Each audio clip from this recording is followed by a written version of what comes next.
అసలు బాగుండదు. జగన్ గారు అయితే ఉండదు, మళ్ళీ మొదటి నుంచి ఎత్తుకోవాలి, పునాదులు కొత్త వేయాలా, అది అయ్యే పని కాదు. ఆయన వచ్చినా బాగానే ఉంటుంది సార్, ఎందుకంటే కొత్త సీఎం కాబట్టి ఆయనకి అంతగా అనుభవం ఉండొచ్చో లేకపోవచ్చో తెలియదు, కానీ మొత్తానికి అన్ని పనులు అవ్వేమో అనుకుంటున్నానండి. ఎందుకు దూరం దగ్గర ఆస్తులు మొత్తం పాలు చేసి పాటు దగ్గర ఆస్తులు మొత్తం కూడా పట్టణాలు మొత్తం రిలీజ్ చేసాడు, అప్పుడు దగ్గర ఎందుకు ఆడు ఎందుకో బాగా చేస్తున్నాడు.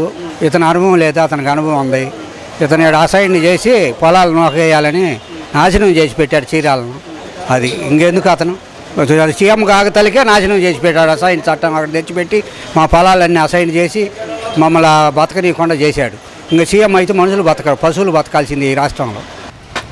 జగన్ గారు కూడా ఆయన ప్రతిపక్ష హోదాలో ఉండి కూడా అసెంబ్లీకి కూడా రాని ఇదిలో ఆయన ఉన్నాడు.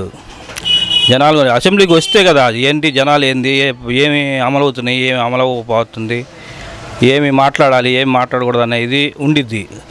అది కూడా కనీసం అసెంబ్లీకి కూడా రాకుండా చెప్తున్నా అంటే ఆయన కూడా జనాలు ఎలా నమ్ముతారు? జగన్ అనేది ప్రెజెంట్ అయితే మాకంత ఇంట్రెస్ట్ అయితే లేదు. అతనంటే ఓకే, జగన్ గారు వస్తే మరో బీహార్ అయితే అనుకుంటున్నాను. జగన్ అసలు మాట్లాడను. ఈ వీడియో గనుక మీకు నచ్చినట్లయితే లైక్ చేయండి, షేర్ చేయండి. మరిన్ని వీడియోస్ కోసం మా ఛానల్ను సబ్స్క్రైబ్ చేయండి.